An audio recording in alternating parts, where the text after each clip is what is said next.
오늘 우리에게 주시는 하나님의 말씀은 베드로전서 1장 23절에서 2장 8절까지의 말씀입니다.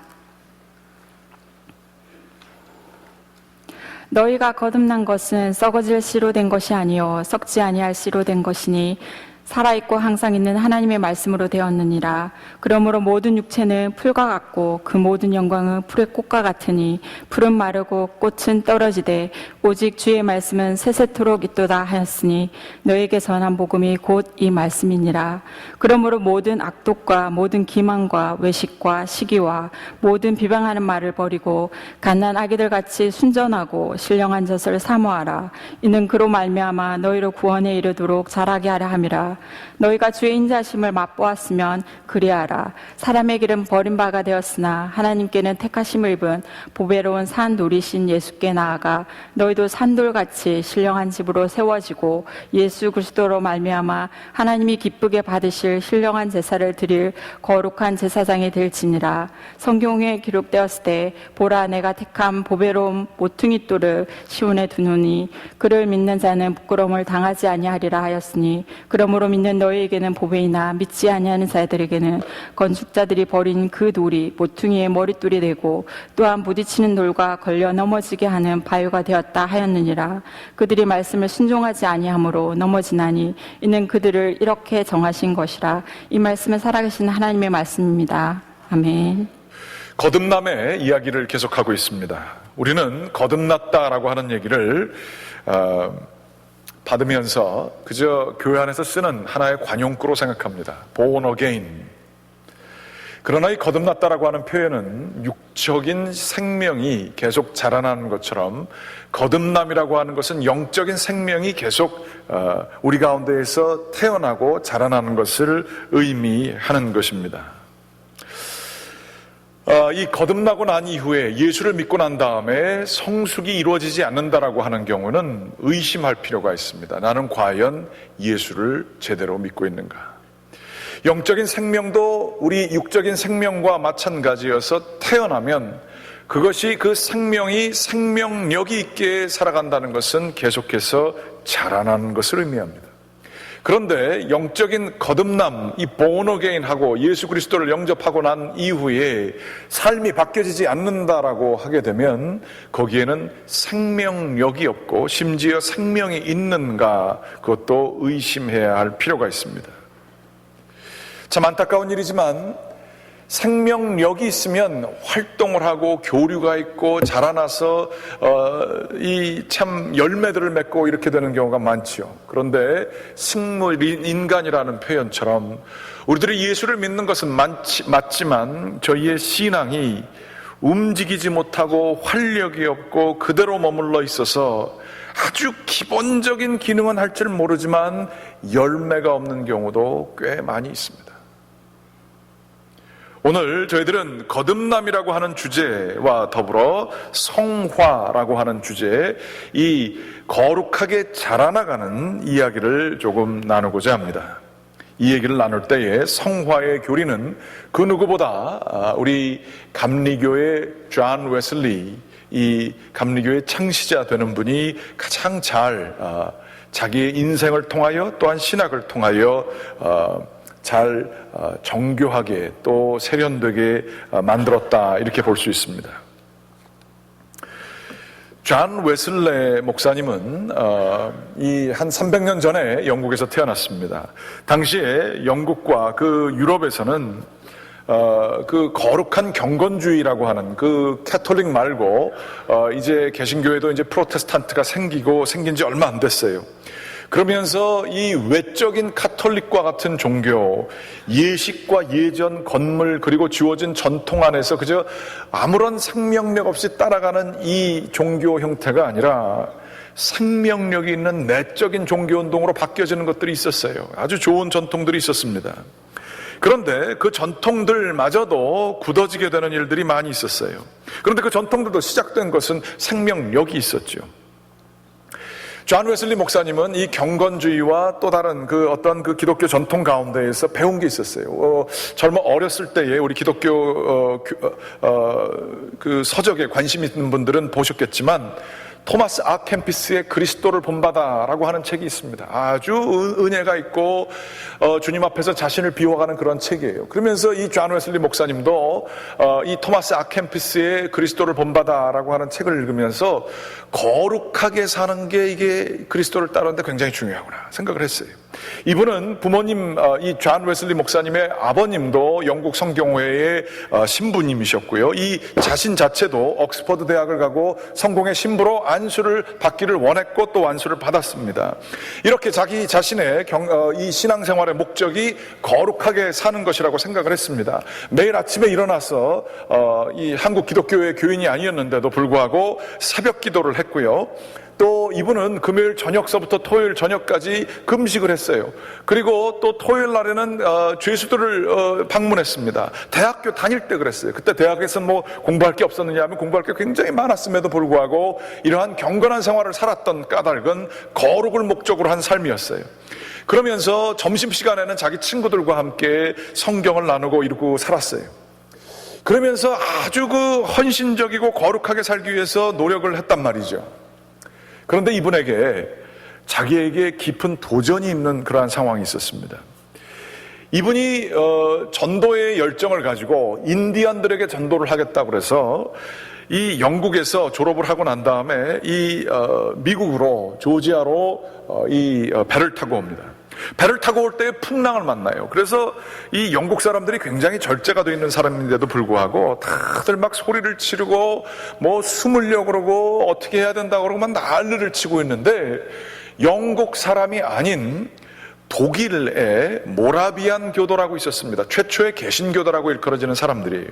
이 모라비안 교도들이 영국말은 아니지만 독일말로 다 같이 동그랗게 앉아가지고 아이들까지 포함해서 다른 사람들은 막 놀라서 어쩔 줄 모르는데 찬양을 부르고 있어요.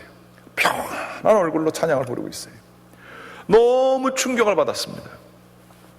그리고 나서 그 사람들에게 이 부지런하고 똑똑한 이 존 웨슬레 이분이 독일어를 공부를 했어요. 그 사람들하고 그 커뮤니케이션을 하려고. 그러고선 얘기를 했습니다. 그랬을 때에 모라비안 어떠한 그 목사님이 이 존 웨슬리 목사님한테 얘기를 했어요. 당신 구원받았습니까?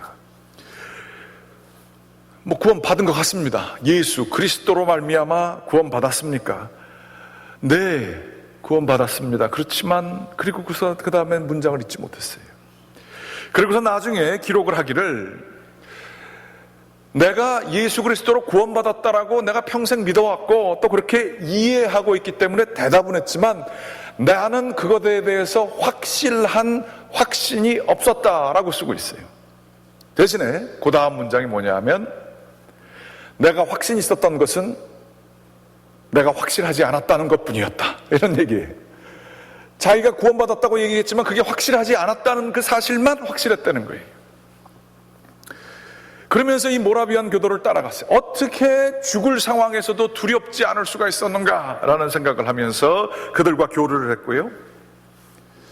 그런데 이렇게 뭐 자기 자신은 거룩으로 나가는 신앙생활이라고 하였지만 거기에는 참된 생명력이 없었어요.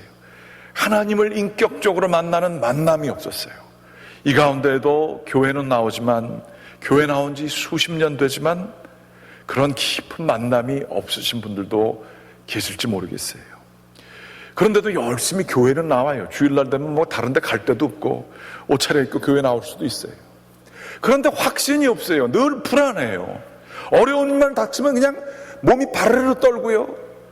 뭐 죽을 것 같고요. 아니면 사람이 미우면 막 그 미움 때문에 어쩔 줄 몰라요. 그러고서 살아가는 거예요. 그러다가 이분이 아주 그 조지아에 도착해서 인디안들에게 선교를 하려고 그랬는데 인디안 선교를 못하고 그냥 거기 있는 사람들을 선교를 했는데요. 그러다가 바닥으로 떨어지게 됩니다. 요거는 아주 재밌는 얘기예요. 이 요한 웨슬레 선생님이 뭐 키도 얼마 안 커요. 한 160cm 될까 말까 이렇게 되는 분이에요. 그런데 이제 그 나이가 그 어떤 성공의 신부로 교회에서 이렇게 봉사하고 있는데 거룩하게 살려고 이분은 독신으로 살려고 그랬었어요. 그런데 거기에 어떤 여자분하고 눈이 맞았습니다. 피비라고 하는 분이었어요. 근데 이분이 자기가 생각하기에 그 여자분도 동의를 했지만 말도 안 되는 동네의 말썽꾸러기 그러한 어떤 청년과 사랑에 빠진 거예요. 그러면서 뭐 그런 이런저런 얘기를 상담해 주다가 둘이서 좋아하게 됐어요. 근데 이 존 웨슬리는 자기는 확신이 없었어요. 그러다가 이 여자분이 남자가 이게 자기를 좋아하는 것 같긴 한데 자기한테 뭐 결혼하자는 청혼은 안 하고 그러니까 뭐 둘이서 밀고 당기다가 여자분이 다른 남자랑 결혼을 해버렸어요. 존 웨슬리가 화가 났어요. 그래서 성공해서 예배를 드리는데 그 여자분이 성찬을 받으러 오는데 성찬을 주지를 않은 거예요. 우리 감리교의 교주는 이 정도입니다. 감리교가 너무 잘 될 거를 기대하지 마세요. 이렇게 인간적이었어요. 그랬는데 그 피비의 아버지가 누구냐면 그 동네에 아주 힘 있는 정치인이었어요.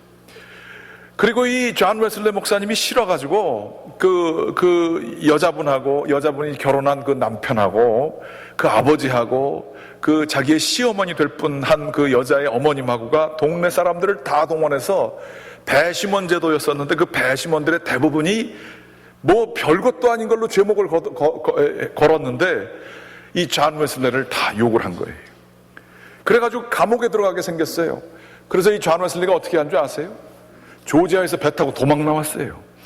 그래가지고 영국으로 왔어요. 이분이 또 그 배에서 풍랑이 오고 그러는데 인생의 풍랑도 있잖아요. 선교를 하겠다고 하고 거룩한 목표를 하고 왔는데 이거 완전히 뭐 선교는 못하고 도망자, 탈옥자 신세가 된 거예요. 풍랑이 오는데 그 풍랑을 보고 늘 또 마음이 불안한 거예요. 그러면서 마음속에 늘 내가 예수 그리스도를 믿는 게 맞는가?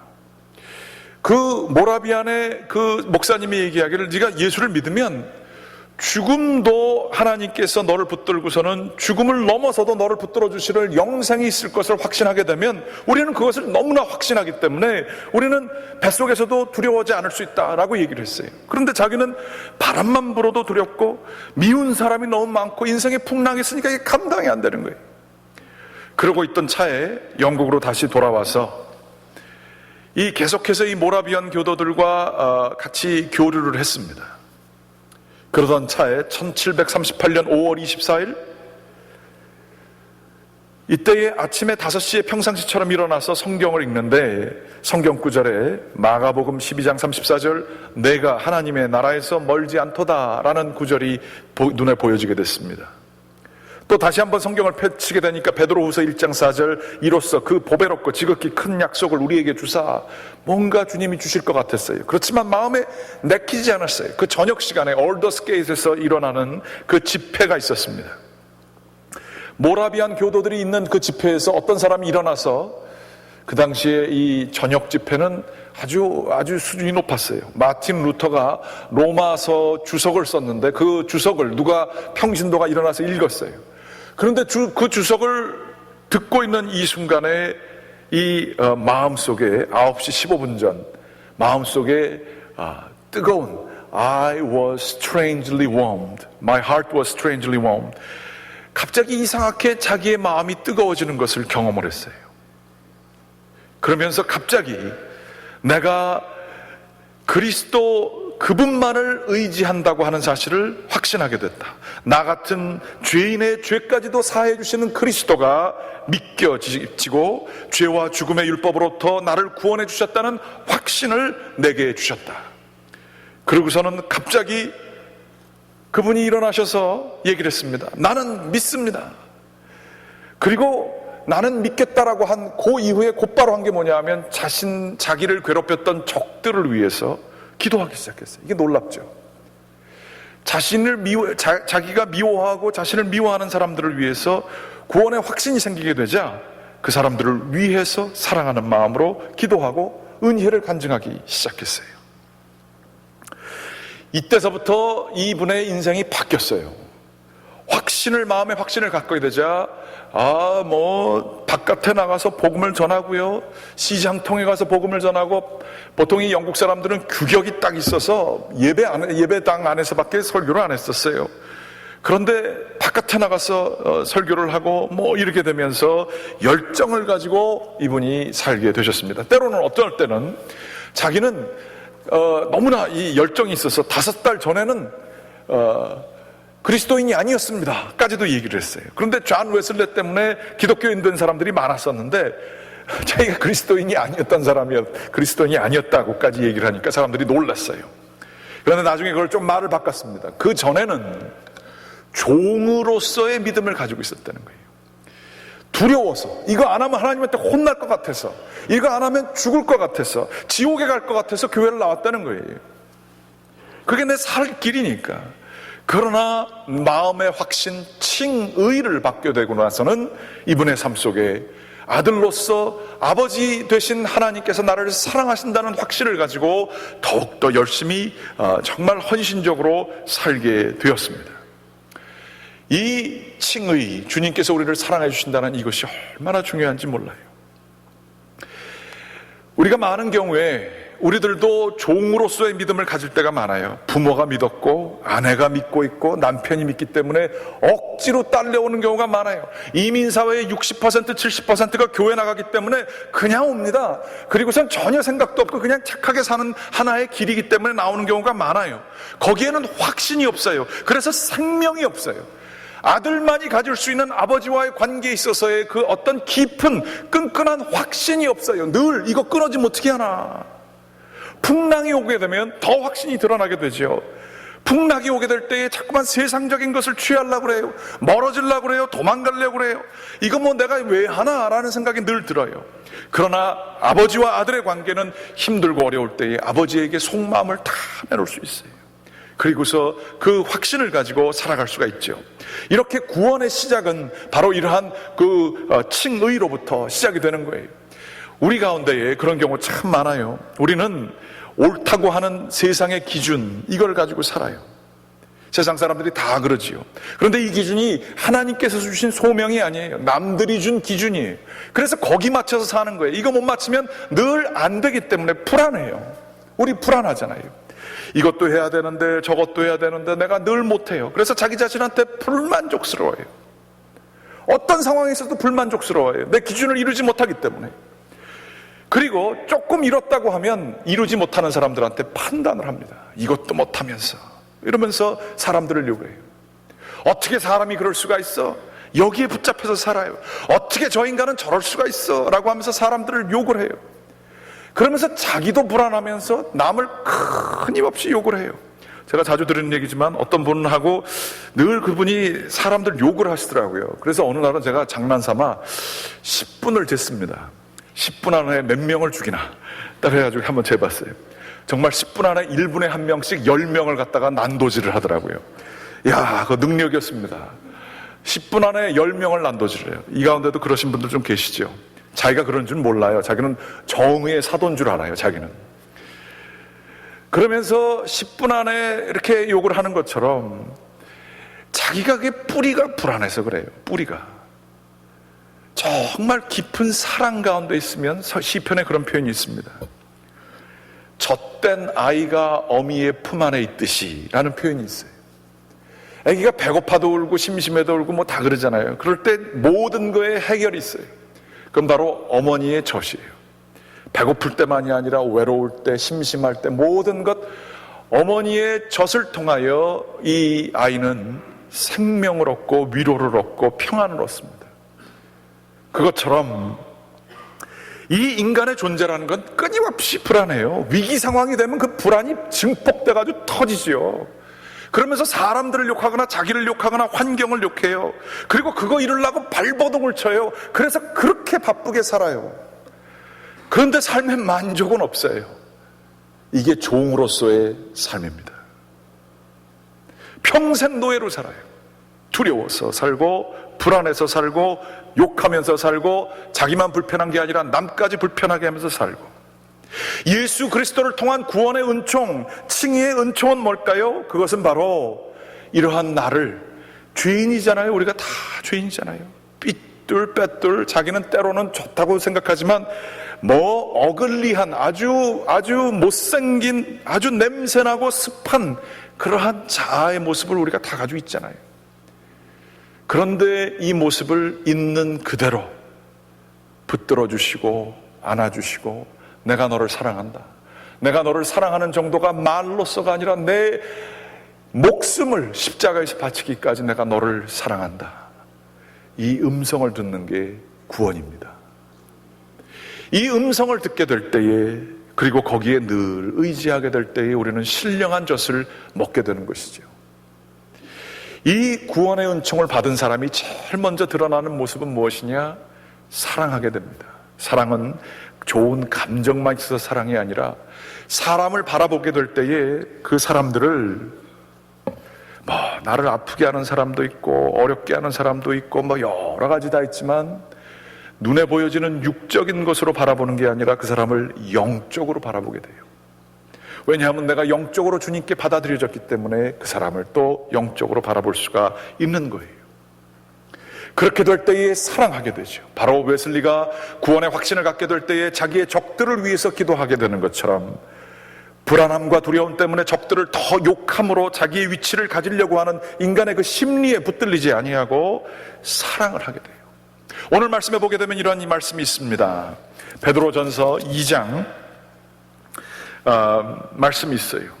2장 1절서부터 3절까지의 말씀이 있습니다. 같이 한번 읽어보시겠습니다. 같이 읽겠어요. 그러므로 모든 악독과 모든 기만과 외식과 시기와 모든 비방하는 말을 버리고 갓난아이들 같이 순종하고 신령한 젖을 사모하라.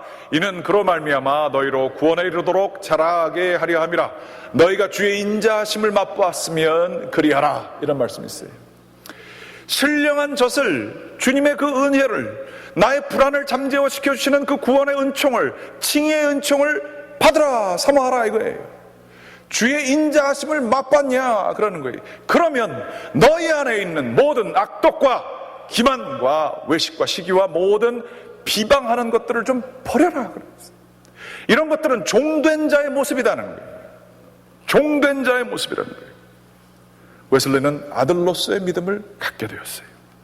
그런데 웨슬리는 이 구원을 받은 이후에 다른 신앙과 좀 다른 것을 가졌어요. 많은 분들은 이 구원을 머리로 이해하거나 그 말씀을 추상적으로만 이해하는 경우가 참 많아요. 그래서 이 칭의의 은총을 법정에서, 우리가 한국 사람이었는데 시민권을 얻게 돼서 미국 사람으로 되는 것처럼 자신의 스테이터스, 신분과 지위가 바뀌어지는 것으로만 생각합니다. 종의 아들이었다가 하나님의 아들이 되었다라는 것으로서 이렇게 생각해요. 굉장히 기계적으로 이해하고 법적으로 이해하는 경우가 많아요. 그것이 구원이라고 하는 칭의가 거기서 머무는 경우가 많아요. 그런데 이 웨슬리는 이 주님과의 구원을 아주 인격적으로 경험하고 생명으로 경험했어요.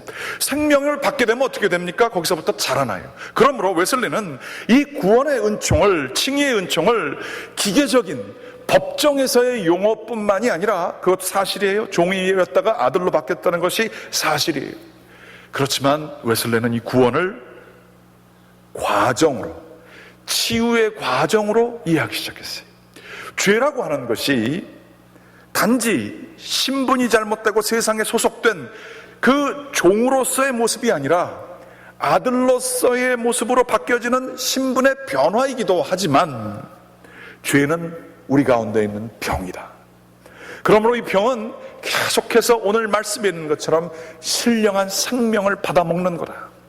그리고 이 생명을 받아먹게 되면 강건해지면서 어린아이의 모습은 없어지고 장성한 모습으로 바뀌어지게 되는 것이다 라고 하는 확신을 갖게 됐어요. 그러면서 오늘 성경 말씀에 보게 되면 이런 말씀이 있습니다. 2장 5절 말씀에 보면 이런 말씀이 있어요. 너희도 산돌같이 신령한 집으로 세워지고 예수 그리스도로 말미암아 하나님이 기쁘게 받으실 신령한 제사를 드릴 거룩한 제사장이 되라. 어린아이에서 자라나 죄가 극복되어서 어른으로 성숙한 믿음으로, 아니 제사장에까지 이르기까지 자라나야 될 것을 말씀을 하고 있어요. 그러면서 과거에도 열심으로 신앙생활을 했지만 그 아들로서 변경된 이후에 웨슬리는 확신을 갖게 됐어요. 구원은 치유의 과정이고 점점 더 거룩하게 지어지는 과정이다. 거룩한 신령한 집을 이루는 과정이라 생각을 했습니다. 그리하여서 이 거룩으로 나아가는 성화의 과정을 자기 자신도 열심히 살았어요.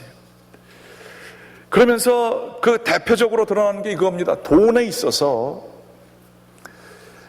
보통 이 돈에 대해서 교회에서 얘기 안 하지만 웨슬리 선생님은 정확하게 얘기했어요. On or you can 다 들어보셨을 겁니다. 돈을 벌 수 있을 만큼 벌어라. 그 다음에 저축할 수 있을 만큼 저축해라. 그 다음에 세 번째로는 너희들이 성화, 구원으로서 나아가게 되면 돈을 베풀 수 있을 만큼 베풀어라. 거기까지 갔어요. 많이 벌어야 되는 이유는 나누기 위해서. 내가 가지는 것이 아니라 나누기 위해서 가져야 된다라고 얘기했습니다. 영국의 사회는 그 당시에 종교도 제대로 역할을 못했습니다. 종교 자체가 메말라 있었고 생명력이 없었습니다. 정치 자체도 썩어 있었습니다. 그런데 이 웨슬리의 성화 운동, 속회를 통해서 사람들이 서로 만나서 거기에서부터 서로 죄진 것을 고백하고 거룩하게 살기로 서로 견제하고 격려해주는 그러한 믿음을 통해서 사람들이 변화되기 시작했어요. 술에 빠져있던 사람들이, 노름하던 사람들이 변화되기 시작했어요. 그 소그룹 모임을 통해서 거룩으로 나가기 시작했어요. 자기 마음속에 있었던 원한과 이 남들을 미워하는 분노 같은 것들을 거기서 회개를 했어요. 그러면서 사회가 온전히 변화되게 되었습니다. 1922년에 그 영국의 지도자 로이드 조지라고 하는 사람, 영국 수상이었습니다. 그분은 이렇게 얘기했습니다. 우리는 18세기의 피조물이다. 백인들은 18세기에 다시 태어났다. 유럽 대륙에서는 혁명, 정치적 경제적인 혁명이 일어났다. 그러나 영국에서는 혁명이 일어났으니 그것은 종교적인 것이었다. 그리하여서 왕실 제도가 유럽에는 없어요. 그러나 영국에는 있어요. 왕을 때려잡고 미워하고 사람을 죽이고 하는 것으로 해결한 것이 아니라 웨슬리의 종교적인 혁명과 사람들의 거룩 사회적인 성화운동을 통해서 사람들이 변화됐어요. 그러면서 왕을 죽인 것이 아니라 자기 자신들이 변화하여 사회를 변화하는 놀라운 은혜가 있게 되었던 것입니다. 최근 여러분 그거 아세요? 감리교에서 성화를 얘기하는 게 아니라 장로교에서 성화를 얘기를 합니다. 김세윤 교수님은 한국 사회에 기독교인이 이렇게 많은데도 왜 이렇게 기독교가 욕을 먹고 있느냐? 그분은 얘기하세요. 바로 기독교인들이 구원을 받은 자로서 거룩하게 성숙한 제사장이 되는 자라나는 믿음을 가지고 사회를 정결하게 하는 그 부름으로 나아갔어야 되는데 그걸 못했다는 거예요. 구원의 단편적인 이해를 가지고 있었다는 거예요. 도덕 무용론이 교회에 있었다는 거예요. 나는 이제 구원 받았으니 나는 깨끗하다, 괜찮다라고만 살았다는 것이. 그러면서 이분은 아주 강하게 얘기하세요. 우리의 삶이 거룩한 것으로 자라나가야 된다. 구원은 완전에 이르는 거예요. 하나님께서 얘기하신 것처럼 내가 온전하니 너희도 온전하라. 두렵고 떨리는 마음으로 너희 구원을 이루라 라고 하는 그 말씀처럼 성숙으로 나아가는 믿음까지 가야 된다는 거예요. 종으로서의 믿음에서 아들로서의 믿음, 그러나 제사장까지 신령한 하나님께 드릴 제사를 이룰 때까지 나아가야 되는 것이 바로 우리의 신앙이 되어야 된다 하는 그러한 말씀입니다.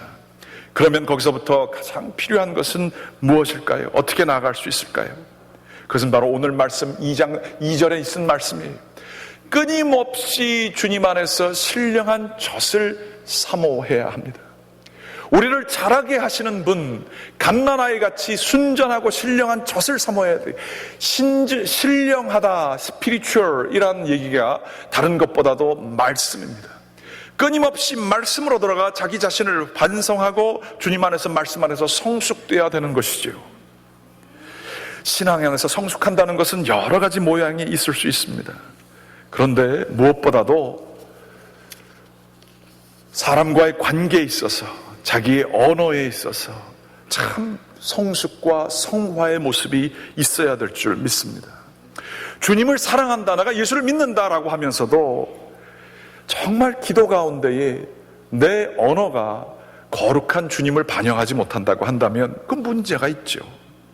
예수를 믿으면서도 그냥 끊임없이 오늘 막 얘기를 했지만 신령한 젖을 먹은 사람이 비방과 악의와 악독과 이러한 얘기가 나오면 이거 문제가 있는 거 아니겠어요? 지난주 그 김홍기 목사님께서 오시고서는, 김홍기 목사님이 성화에 대한 전문가입니다. 그리고 나서 월요일 날 어디 교회에서 집회를 했어요. 그러고서 그 발표를 하고 난 다음에 그 어떤 목사님이 논찬을 하시는데, 나이가 많이 드신 은퇴하신 목사님이세요. 뭐 다른 얘기 진짜 좋다고 얘기하시고서는 이 성화에 대해서 한마디를 딱 하시더라고요. 성화 필요합니다. 딱 그러시고 나서 자기가 은퇴하고 나서 그 지나간 교인들을 생각을 많이 한다는 거예요. 그런데도 자기가 생각하던 중에 그분이 그런 얘기를 하시더라고요. 자기한테 안마의자를 선물하신 분이 계시대요. 아침에 자기가 일어나서 안마의자에 탁 앉아가지고 샤워하기 전에 몸을 이렇게 푸는데, 그 안마의 의자에 앉아서 몸을 풀 때마다 안마의자를 준 사람을 생각을 한다는 거예요. 그러면서 그 사람한테 그 사람의 사랑이 고맙다라고 감사 기도를 한대요. 그리고 또 자기가 은퇴하고 나서, 이분이 뭐 여러분 말씀하시면 다 아시는 분이신데 좋은 차를 가질 수가 없어요. 그걸 알고 있던 어떤 교인이 또 차도 선물해 주셨대요. 그러면서 내가 이렇게 탈 수 없는 좋은 차를 타게 해주셔서 그 사람한테 또 고마한다는 거예요. 다른 교인들이 자기한테 더 잘한 교인들이 많이 있대요. 그리고 마음으로 정말 잘한 교인들이 많이 있대요. 근데 이분이 얘기하시기를, 그 안마의자하고 차 준 사람한테 더 고마운 마음이 들더라. 그렇게 솔직히 얘기를 하시는 거예요. 그러면서 마지막으로 하시는 얘기가, 보이는 게 중요합니다. 그런 얘기를 하시더라고요. 마음도 중요하지만 표현하는 게 중요합니다. 구원받은 것, 주님과의 관계, 아들로서의 관계 중요하지만 우리의 사랑의 표현이 드러나는 게 중요하다는 거예요. 그 드러나는 것을 보고 주님께서도 우리의 헌신, 그 마음이 있지만 결과로서 나오지 못한 것보다 드러나는 것들이 중요하다라고 하는 그 말씀이에요. 보여지기 위해서만 하는 것도 문제지만 보이는 것, 표현하는 것도 굉장히 중요하다라고 하는 얘기입니다. 제가 목사로서 잔소리할 때니까 좀 참고 들어주십시오. 예배 빠지지 마십시오. 바쁜 일이 있을 수 있어요. 보기 싫은 사람이 있을 수 있어요. 그리고 바빠가지고 아침에 못 일어날 수도 있어요. 예배 늦거나 빠지지 마십시오.